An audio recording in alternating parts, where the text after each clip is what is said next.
Welcome, ladies and gentlemen, to another edition of the DFO DFS Report. It is Tuesday, November the 28th. I believe that's the day.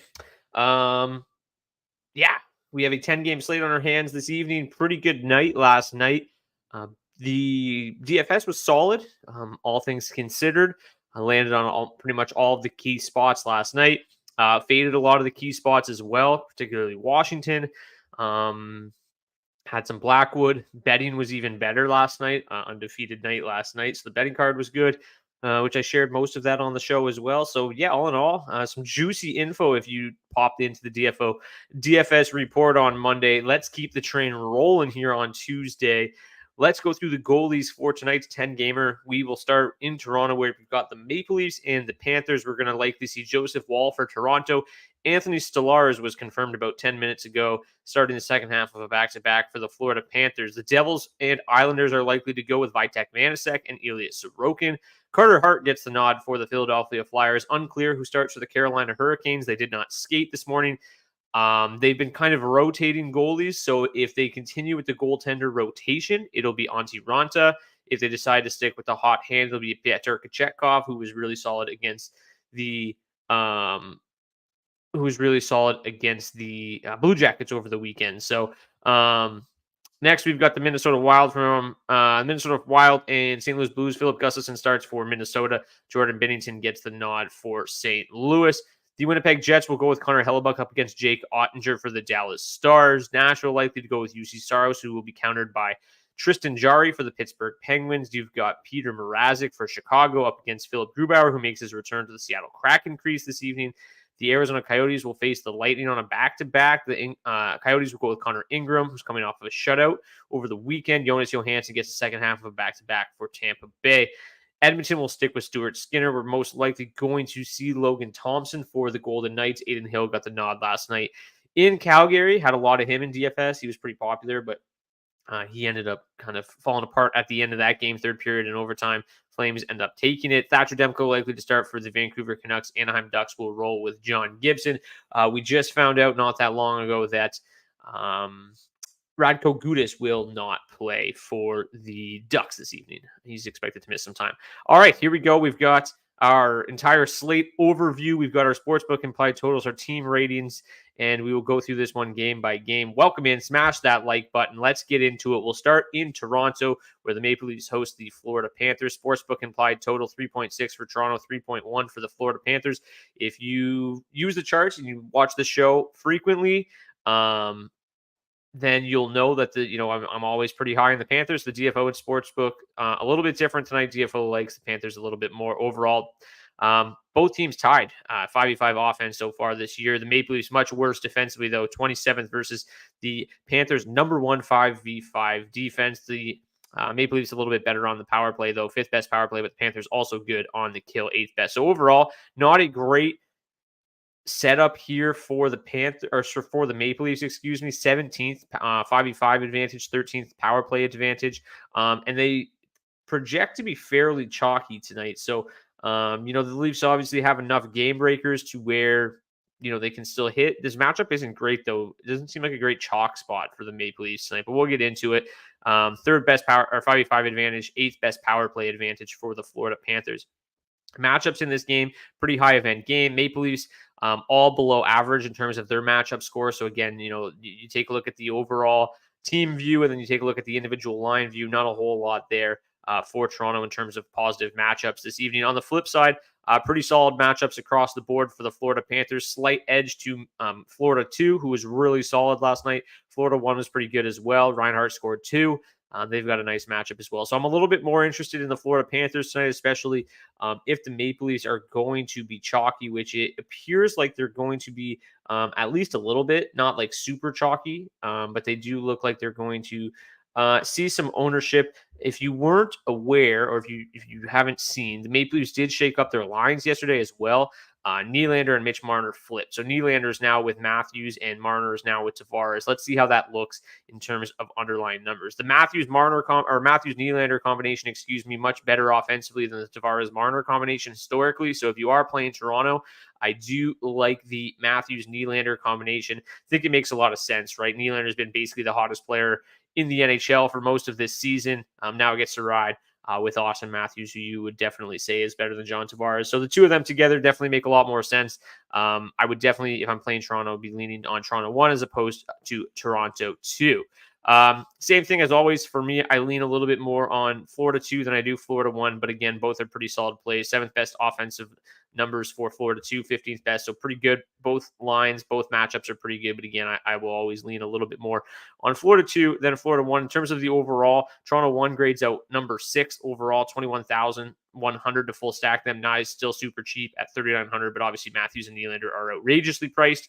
Florida 2 grades out a little bit better overall, 17,900. They're also still about $1,000 cheaper. So again, another reason why I like Florida 2 a little bit more. I just think that they're a little bit more value. Bennett remains a really, really good play, 4,300 on the top power play unit. So yeah, the Leafs have had a tough time keeping the puck out of their net. Haven't been great defensively this year. I like the Panthers in this game. And I Toronto 1 looks okay. Take a look at Toronto 2 all the way down at 17th, 17,400. I just don't know if Tavares is going to have that same jam without William Nylander this evening. Again, in terms of the power play, not a whole lot going on for the Leafs. 5th best power play, but up against the 8th best penalty kill. Leafs also not drawing a ton of penalties. The Panthers not taking a ton of penalties for the Panthers. 8th best power play advantage. They're 12th best on the power play. The Leafs have been solid on the kill.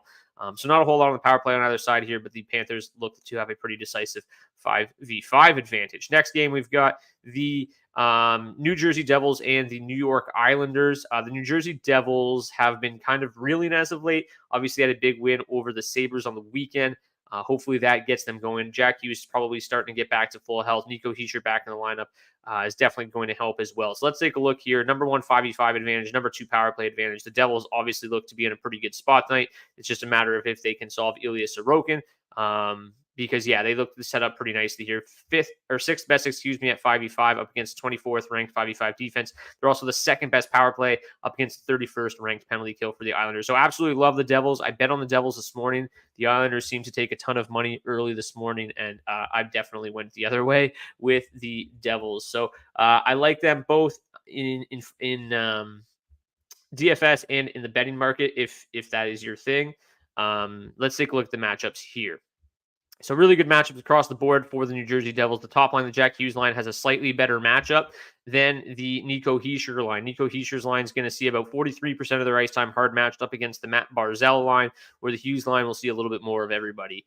The Matt Barzal line has been, not the best defensively, but certainly better than both the second and third line for the Islanders. So that's why, all in all, the Hughes line has a slightly better matchup. That being said, the Hughes line, without Jesper Bratt, it seems to be whichever line Jesper Bratt's on is really the one that possesses the really solid offensive numbers. So the Tyler Toffoli, Jack Hughes combination with Bratt, basically the best line in hockey. Without Bratt, they grade out about 11th on the slate. Really still pretty solid numbers, though. Obviously, definitely some interest in Jack Hughes tonight. The Nico Hischier line's interesting, though. Their number's 4th best overall. I think that they'll probably see a lot less ownership than the Jack Hughes line. And they're also a lot cheaper, 15,900 as opposed to 20,100. So Nico Hischier's super value at 5,200. Bratt's pretty affordable at 7,100 as well. So I like both lines tonight, but if you're looking for a little bit of salary relief, Hischier at 5,200 and Bratt at 7,100 offer that in a really good spot. And then you got the top line, Jack Hughes, Mercer, and Toffoli. Mercer help keeps the price down a little bit overall, 10,100 to full stack New Jersey 1. You got to probably have a little bit of interest in the Islanders tonight just because the Devils' goaltending has been basically a nightmare all season. I think Vanacek only faced like 16 shots, maybe less in their most recent game. So maybe the Devils are finally starting to be a little bit more locked down defensively. Getting Nico Hischier back is obviously going to help that. But for the Islanders, I'm probably only going to play the second line. They're really the only ones that possess really, really good 5v5 numbers. They grade out 10th. But on the grand scheme of a 10-game slate, I don't think that this is a night where I'm jamming in the Islanders second line. I've played them a ton with a lot of success so far this season. Their price is very affordable, especially Nelson and Palmieri. I like them as a mini stack, but I do think that this Devils team probably rights the ship defensively. The goaltending can't be as bad as it has been all season. So if you're going to play the Islanders, you want to get them super low owned, then I think that I think the second line makes sense. They are the third best 5v5 line on the slate. But that being said, the matchup is quite poor. From a power play perspective in this game, the Devils are second best on the power play, as I mentioned, 31st kill for the Islanders. So overall, second best 5v5 advantage on the slate, and then for the Islanders, ninth best overall, ninth best power play up against 18th ranked penalty kill. Not a whole lot going on either side. So you take a look at the implied total at 2.9. Really, sportsbooks don't seem to like the Islanders that much. I like them a little bit more, mostly just due to the fact the goaltending's been poor. But overall, I'm much more on the Devils than I am the Islanders tonight. Moving on, we've got the Flyers and the Hurricanes is another game that I bet on. The Hurricanes were pretty valuable this morning. Bet on the Hurricanes. I think that they're in a nice spot. I think that this team is really starting to put it together. A bit of a slow start to the season for a team that everybody thought was going to be one of the best in the NHL. They've been solid, but not spectacular. I think they're starting to put it together. That come from behind win over the Blue Jackets the other night might give them a spark. Svechnikov, obviously slow, coming back from a serious knee injury, seems to starting to be hitting his stride. So really, really like where this Hurricanes team is headed. And I really like the value that you're going to get from a guy like Svechnikov. Now, because they didn't skate this morning, it's unknown what their lines are going to look like. This is how they started last game. Midway through, they basically in the third period, Svechnikov went up with the Aho line. Teravainen went down to the Kotkaniemi line. Teravainen set up Netjas for a goal. Aho or Jarvis, can't remember who, set up Svechnikov for a goal. So they might stick with that. I'm not 100%, so keep an eye out there. Either way, I like both lines. If Svechnikov goes up to the Aho line, I feel a lot better about that. You take a look at Carolina 1, you got Aho 66, Jarvis 55, super cheap. Where's Carolina 2? Svechnikov just 51. So if Svechnikov replaces Teravainen, it's basically the same price. They're going to be 17,200. I hope that's what they do. I'll be a lot more interested in Carolina 1 if Svechnikov moves up. Outside of that, if that's the case, I'll probably only play that line. Don't have a whole lot of interest in Kotkaniemi, Netjas, and Teravainen. They've been solid. The price is affordable to be about 14,600. They're fine. They have a slightly better matchup. I just don't think that they quite have the ceiling that Carolina 1 would. But yeah, either way, these lines are both good this evening. They grade out really solidly, not spectacular, but both very good offensively, very good defensively. The matchups could definitely be better. The Flyers have been pretty good defensively so far this season. 14th best 5v5 defense and the number 1 penalty kill. So I don't anticipate the Hurricanes really run up the score in this game, but their prices, have me interested. I'm much more interested in betting on them. I don't know if they, score 4 or 5 goals tonight. I believe they probably win this game 3-1, 3-2, something like that. So not going to be super overweight on Carolina, but if Svechnikov's with Aho and Jarvis, then I'm certainly buying in. For the Flyers, not really any interest for me tonight. Ninth best 5v5 offense. They've been surprisingly good at 5v5 this year, but run into a really good Hurricanes team. Third best 5v5 defense. And then you've got, they've just been one of the worst power plays in the entire NHL. 31st best power play is not going to get the job done, even against a Hurricanes penalty kill that hasn't been all that sharp. So, not really in on the Flyers this evening. Next game, we've got the Minnesota Wild and the St. Louis Blues. This game's a little bit difficult to break down. Obviously, you've got the Wild firing their head coach, bringing in John Hines. So a lot of the matchup stuff that you're looking at here really doesn't matter. John Hines is going to probably do something completely different than what we've got going on here. There's no way of telling how he's going to do things. The one thing that we do know is that the lines basically didn't change at all. I always love when a new coach comes in and is just like, let's just keep doing the same thing. It's like, okay, perfect. So Kaprizov still with Rossi and Zuccarello, Johansson, Eriksson, Ek, and Boldy is your top 6. Both teams really, really good matchups. Both teams have not been very good defensively so far this season. Minnesota 1 grades out the best. 35th best offensively, not, outstanding numbers, but with the matchup that they've got, I think that whenever you fire a coach and bring in somebody new, I think that there is, probably going to be a bit of a wake-up call, some additional fire to the belly of the team. So I do think that Minnesota probably comes out firing tonight. I think I have a little bit of interest in them. Not going to be super overweight because they haven't shown a whole lot. Minnesota 1 does grade out 13th. They're 18,000. Still pretty affordable. Rossi at 4,000. So I think Minnesota 1 is fine. Their matchup is quite good. Their 5v5 numbers are quite solid as well. Minnesota 2 is kind of similar, I suppose. Their 5v5 numbers are a little bit worse. And then their matchup is about the same.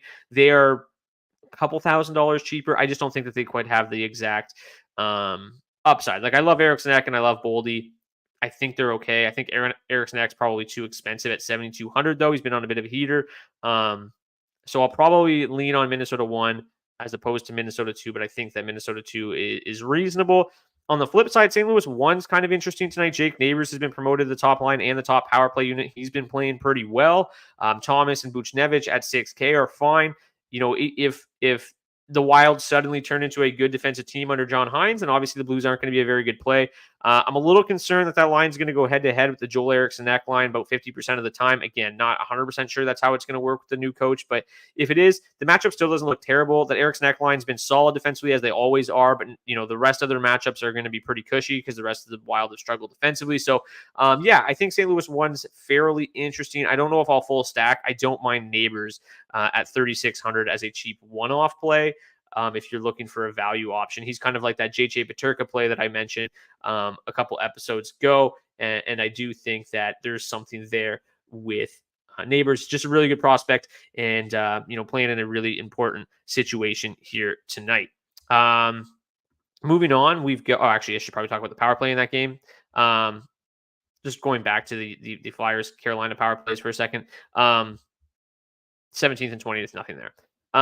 For the Minnesota Wild, they are 15th on the power play. The Blues are 5th best on the power play tonight. The Wild, worst penalty kill in the entire NHL. Also a team that's taken quite a few penalties. The Blues power play looks okay. You've got that entire top line together on the top power play unit. So just another reason why St. Louis 1 looks like a pretty reasonable mid-price stack this evening. A lot of talking. I got lots of people talking about the Chicago Blackhawks live press conference. I don't know if that's even happening right now. I haven't looked. Not really any concern of mine. We're talking about DFS here, so do not care. I know it's a juicy rumor that everybody wants to talk about. It's clearly not true, and don't really care. Neighbors, high or low owned? Do we think? I'm awful at judging NHL ownership. I don't know if anybody's great at judging NHL ownership, to be honest with you. We kind of do our best. I think that they'll probably be Jake Neighbors, probably low owned. I don't think he'll see a ton of ownership tonight.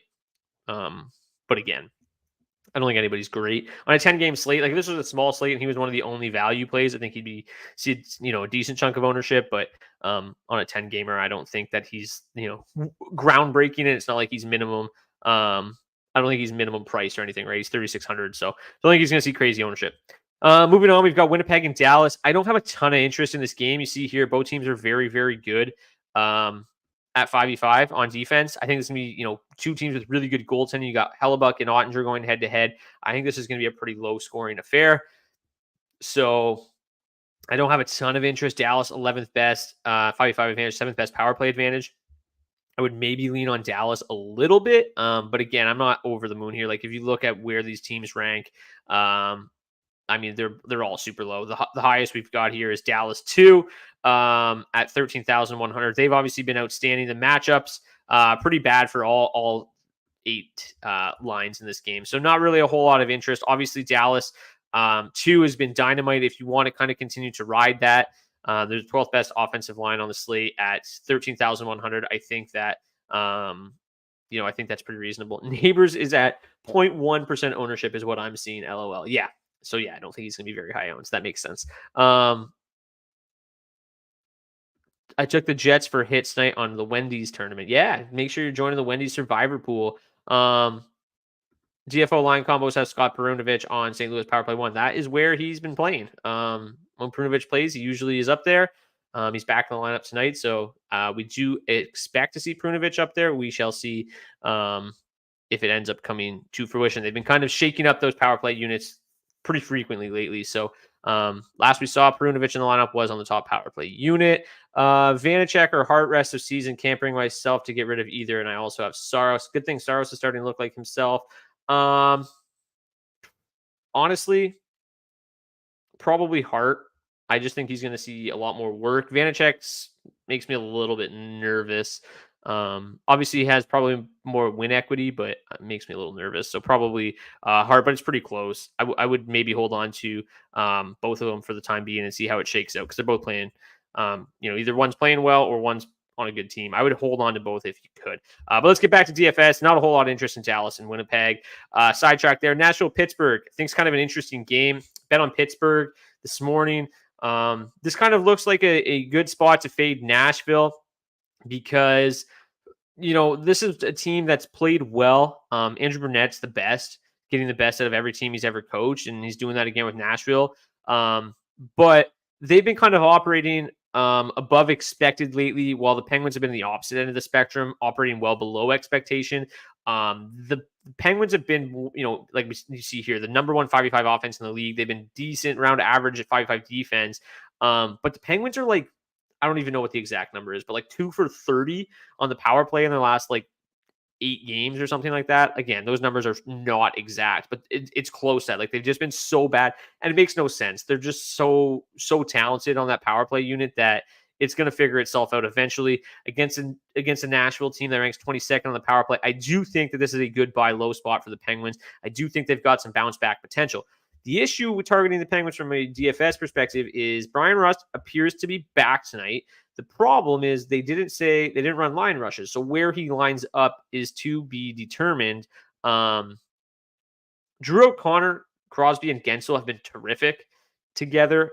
So I think I've projected Rust to go in for Nylander on the second line to try to offer a spark to this Malkin line, because there's really no reason to break Gensel, Crosby, and O'Connor up. They've played well.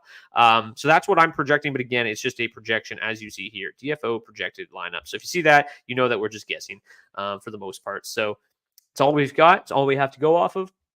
We do know that Rust will be back on the top power play unit tonight with Crosby, Gensel, Malkin, and Carlson. So, yeah, really like the Penguins tonight. I think that they're probably going to be pretty low owned. Saros has looked a lot better as of late. 5v5, not a whole lot going for the Penguins on the power play. 16th. So, yeah, fourth best 5v5 advantage. Not really a whole lot going on for the Nashville Predators.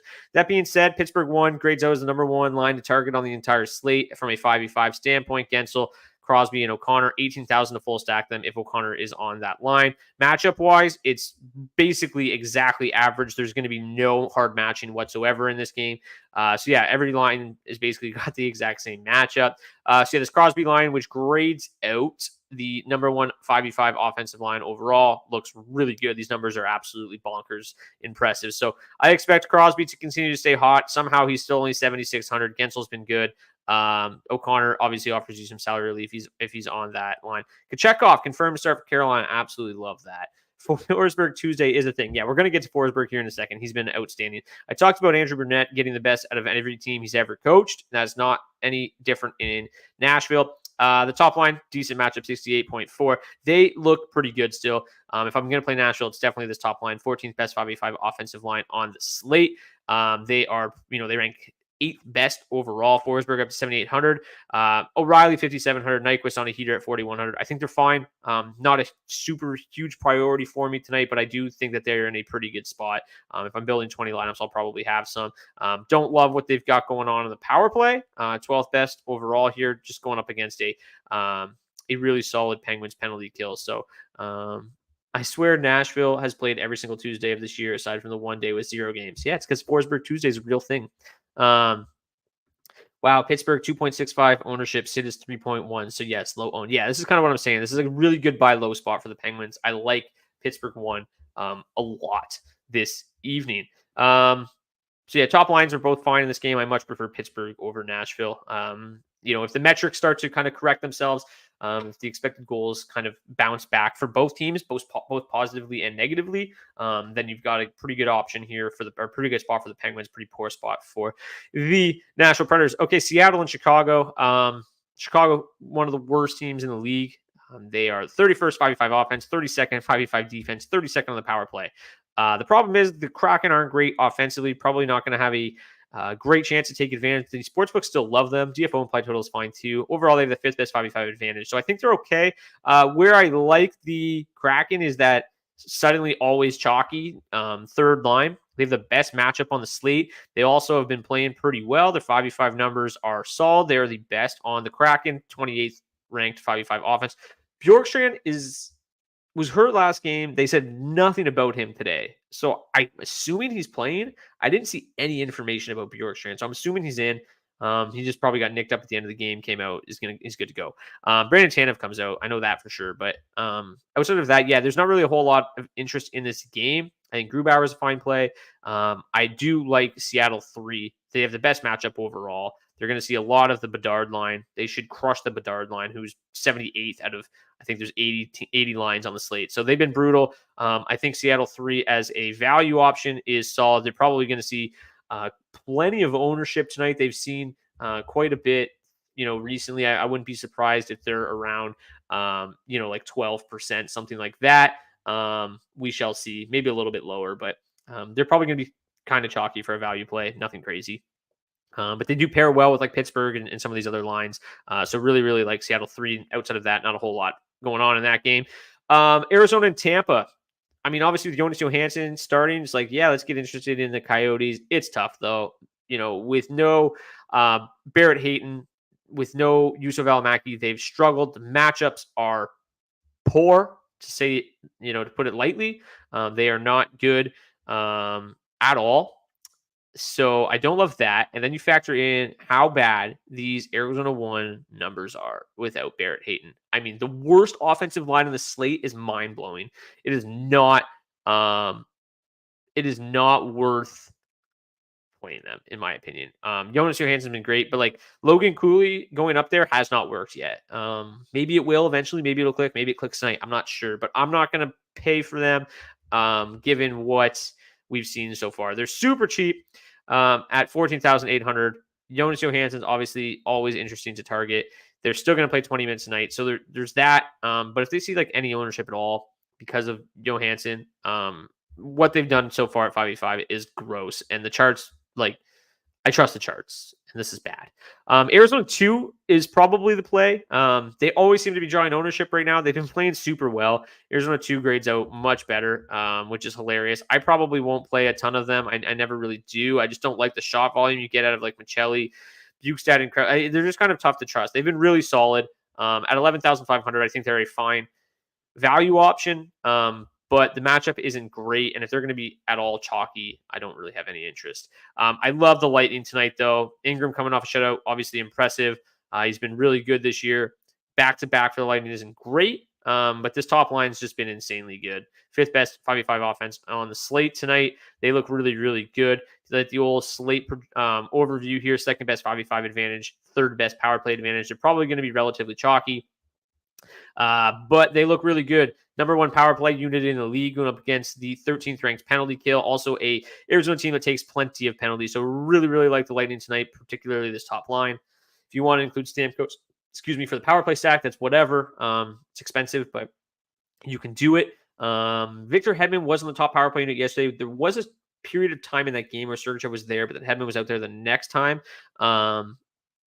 So yeah, I love Tampa Bay 1. I love Tampa Bay power play. Tampa Bay 2 looks okay. Matchup is better than what you get for Tampa Bay 1. They're going to see a lot more of Arizona's 4th line. Arizona's 4th line is quite bad defensively. So I think that Stamkos line has some is a nice pivot option if you want to get off, the chalky top line. Eastamont, Cirelli, and Stamkos are a fine consolation prize if you want to play Tampa. Overall, Tampa 2 grades out 14th best. They're just 13,100. Super, super cheap. I think that they're one of the best value options, if not the best value option on the slate. Tampa Bay power play, slightly weird now. If you can add Paul, have guys on 3 lines. Yeah. That's what I'm saying. Like, I would maybe include Stamkos. I don't have that much interest in Paul when he's not playing in the top six and just on the top power play unit. I wouldn't full stack the power play. I would just get the main four in there if I could. But yeah, I prefer just playing Tampa Bay 1 or Tampa Bay 2. I think Tampa Bay 2 is a really intriguing value option on tonight's slate. Cirelli and Easton obviously have the ability to put the puck in the net themselves. Stamkos is a stud. 6,700 is too cheap. He hasn't been necessarily great lately, but that power play, like I said, is in a really good spot tonight. So I do like Tampa 2 as a value option. Edmonton and Vegas. Edmonton's back, y'all. At least it looks that way. Connor McDavid's starting to look healthy, and they look great. So are they fully back? We shall see. This game is going to be super interesting. These two teams basically hate each other. At least their fan bases do. So that's going to be exciting. The war on Twitter or X or whatever it's called is going to be fun. But yeah, the Oilers grade out pretty well. Sixth best 5v5 advantage, sixth best power play advantage. Not so much for the Golden Knights. Don't love them coming off a back-to-back either. And their offense has just been ice cold. So the way Vegas wins this game is obviously in a low-scoring game.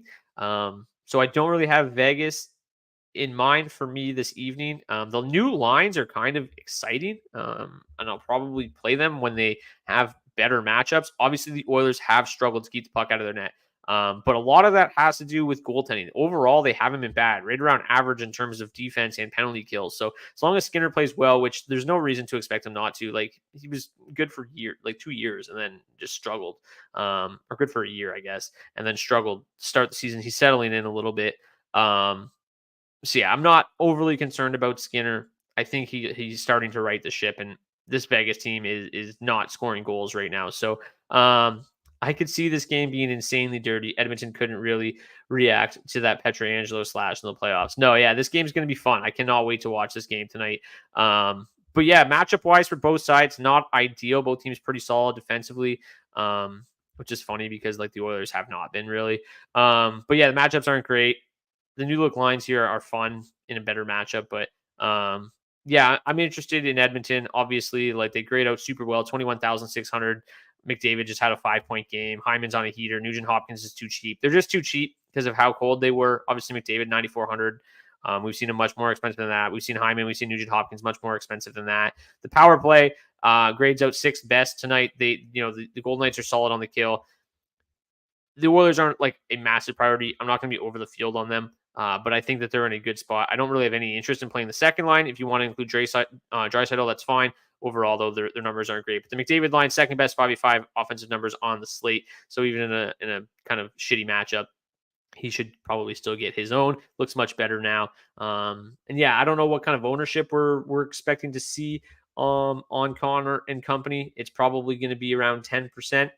After what we saw, the betting market has absolutely loved them this morning. So their implied total is climbing, which means that their projections are climbing, which means that they're going to pop up in more optimizers. The last game of the night, we've got Vancouver and we've got Anaheim. Vancouver probably going to be the most popular team on the slate. They've got the number 9 5v5 advantage, number 1 power play advantage. Not that surprising. Matchup wise, it's pretty good across the board. The Miller line has a slightly better matchup and slightly worse 5v5 numbers. The Pettersson line's got the better 5v5 numbers. I would just be targeting this power play. If you want to just kind of continue to roll with Miller, Besser, and Hughes, that's fine. If you want to roll with Kuzmenko, Pettersson, and Hughes, that's fine. Kuzmenko does draw back into the lineup tonight.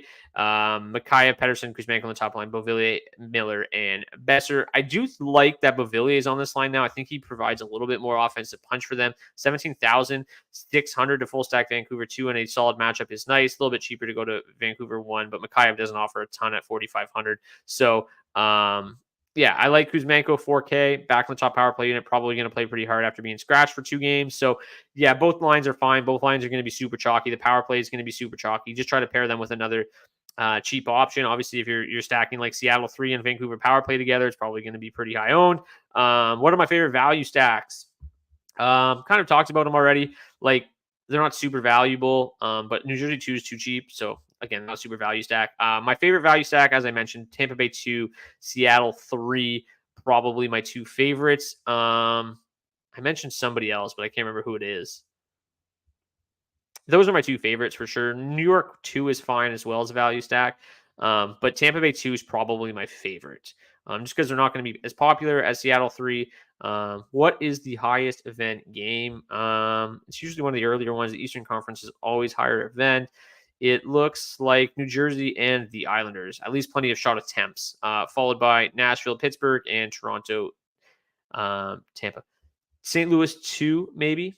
Yeah, St. Louis 2 looks okay. What's their matchup like? Yeah, it's solid. St. Louis 2's got a good matchup. Is that Kevin Hayes, Jordan Kyrou?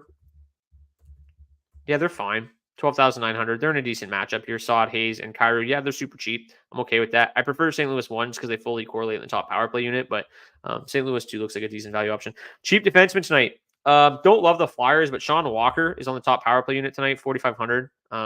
Probably a little too expensive, but he's been really solid lately. Kaden Korzak looks fine at 2,500. He's been solid. Minimum price, I can get behind that. Vince Dunn, super cheap. Where did he go? Vince Dunn's only 4,200. Absolutely love. I love Vince Dunn tonight. He looks great. I love the Hurricanes, so I'm always going to get down with like Brady Shea. Where's Brent Burns? 4,900 for Brent Burns. He's probably my favorite D play on the slate. Love the Hurricanes tonight. Love Brent Burns at that price. Who are my single entry? I've only got 7,400 for a goalie. I don't like the options unless I drop Vince Dunn down, but I don't want to do that. 7,400 for a goalie. Eastmont was a shooting fool the other night. Yeah, Eastmont's a shot volume maniac. I think this is like the highest amount of viewers we've had on a show so far this year. So please smash that like button. Let's see if we can keep breaking records on the like button. 7,400 for a goalie. I mean, Sorokin looks fine. At the very least, he's going to face a ton of shots. So even if he gives up 3 or 4, he might not crush you. So yeah, I would play Sorokin if I had 7,400, unless I'm stacking New Jersey. Outside of that, maybe Jordan Binnington. He's been playing kind of on and off well. Minnesota has, not been great. He would probably be the next best. Yeah, I'm on New Jersey. All right, yeah, then maybe Binnington, maybe Carter Hart. Carter Hart will at least face a ton of shots. I love the Hurricanes tonight, so I won't be playing Hart. But if you need to go down there, those are your best options. Ingram's fine too, but I just like the Lightning too much. So, yeah, not going to go there. Other goalies, though, Demko obviously grades out the best by a pretty wide margin, 8,500, though.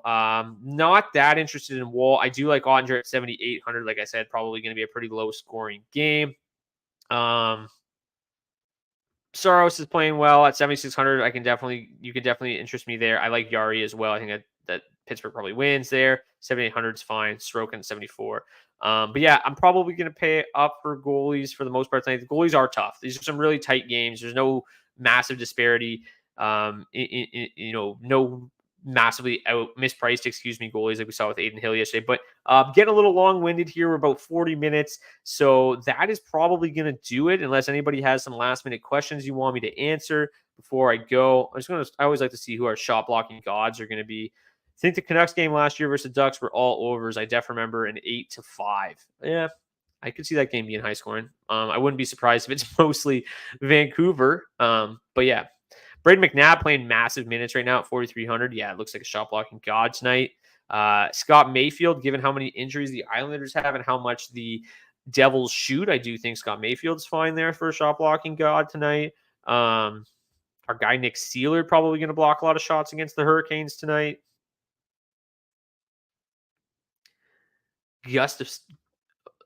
Which guy would you leave off on the power play stack?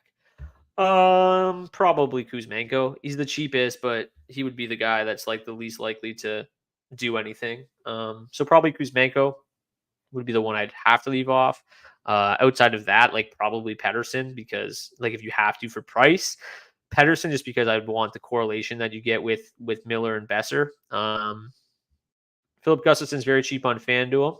It's good to know. Gustafson looks fine. Blues are not great. But yeah, that's going to do it. My hat-trick pick for tonight is going to be... Let's go Brian Rust. Brian Rust back in the lineup. Going to get that Malkin line sparked. I'm going to go Brian Rust randomly. Enjoy. We'll see you guys back here tomorrow for a 3-game slate. Pace is the same as high event. Yeah, same thing. Yeah. Smash that like button on the way out. Hit the subscribe button so you never miss a show. Thank you guys so much. Hopefully you return tomorrow with more money in your bankroll than you had tonight. Until next time, we'll see you tomorrow. Cheers.